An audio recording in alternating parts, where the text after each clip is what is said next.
They say podcasts are going to replace books. I don't know about that, but I do think TRS clips will assist your learning process. What's happening in Sri Lanka now? Like, small update, small historical context, and small prediction about the future from you if possible. So Sri Lanka has been ruled by one clan, one family for the past, close to 2 decades. The Rajapaksa family in various manifestations. There are like 3 or 4 brothers. There's Mahinda, there is Basil, there is Gotabaya, and there's one more, I believe. And then there are various relatives of theirs. There is Namal Rajapaksa, who is Mahinda Rajapaksa's son, and so on and so forth. This one family has been essentially ruling this nation, this little island, as their own personal fiefdom for more than a decade. The Tamil LTT was defeated in 2009, I believe. That's when Velupillai Prabhakaran was finally dealt with, and so on. And the whole island was then governed by the Sri Lankan government from Colombo. So this family has run the economy into the ground. The economy has essentially collapsed because of their economic policies. Then they have fled the nation. They have gone somewhere in exile. And there is now some kind of government in place. Who's the current prime minister? I don't even remember his name. Whoever he is essentially an agent of the West. And now they are taking loans most likely from the IMF or the World Bank. And when you take loans from the IMF or the World Bank, you're swallowing poison, because they're going to tell you exactly how to use the money, which means you're compromising your nation more. What do you think how is? Like, what will they make Sri Lanka do? The policies, the economic policies will make the nation essentially sold out to the West. Okay, it'll become a colony of America. Yes, in a variety of ways. Not overtly, but covertly. But didn't Sri Lanka sell its ports to China as well?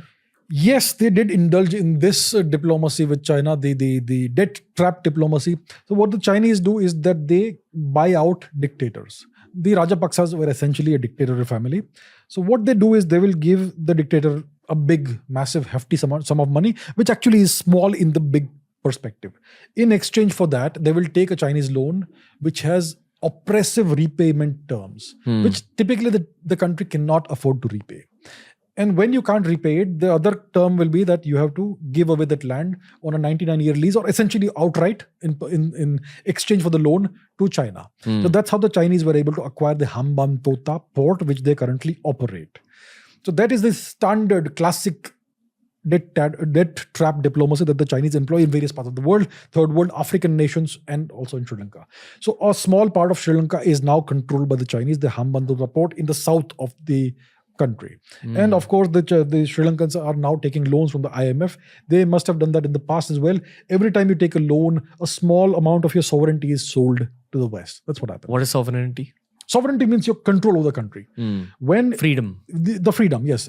A government is supposed to have complete authority and control over whatever happens in the country. When you take a loan from the IMF, they're going to start telling you that you're going to do this over here, you're going to do this over here. This amount of money will be used for this industry. You're going to allow this much Western investment in your nation. The government may have a policy that not more than 30% of a company can be sold or can be acquired by a Western power or a Western company. But because of the IMF terms, they will allow more than 50%. That sort of thing. That's how you slowly, gradually lose sovereignty and control over your country. People think that after the age of imperialism, all this has just stopped. Like colonization has just stopped, but history repeats itself, and we're at the brink of history repeating itself in terms of we are seeing modern day colonization here. Very similar to what the English and the French were doing in India in the 1800s, early 1800s, where they had their Anglo-French wars. They had those wars, yes. Yeah. So, that's effectively what's happening. But from a less hot war perspective, more economic perspective, probably in the battleground called Sri Lanka.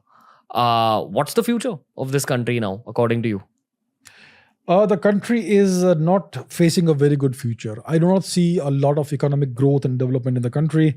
And the country could be, in the future, have Chinese influence, American influence, Western influence, unless India intervenes at some point in time and bails out the whole nation, which is something we should do in the future in exchange for reintegration of Sri Lanka with India.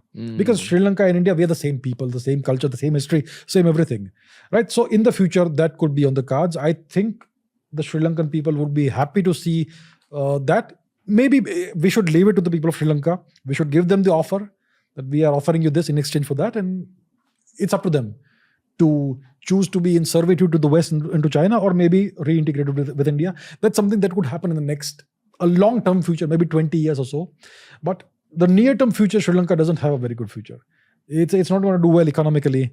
And there's all kinds of crises going on there. There is a lack of petrol. There is a lack of electricity generation. There's not enough diesel to generate electricity for the nation.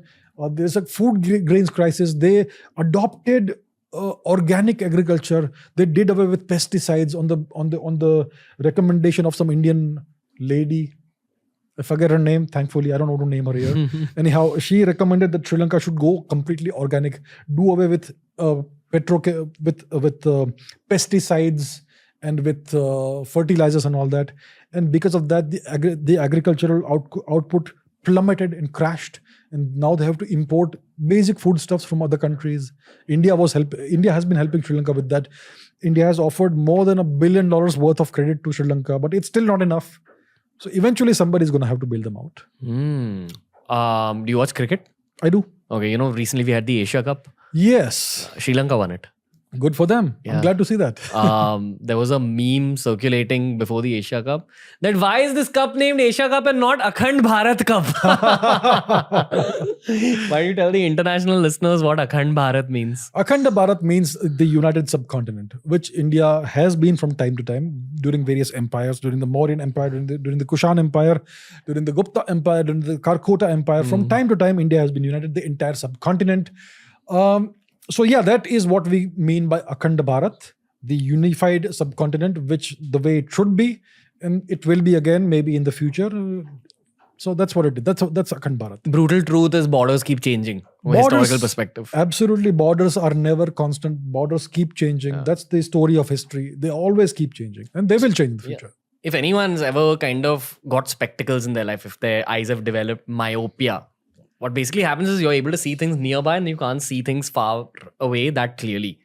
This is called having a myopic viewpoint on the world. And most of society today, 99% of people you meet have a myopic view on both nations and on borders. And I'd probably also say patriotism. They have a very fixed perspective about these things because of the narratives they've been given culturally while growing up. My point of saying this is that borders will change during our lifetimes as well. It's just a matter of one war happening. Thank you for watching this clip. If you want to learn more about this topic, we've curated a playlist just for you. And here's a link to the whole episode.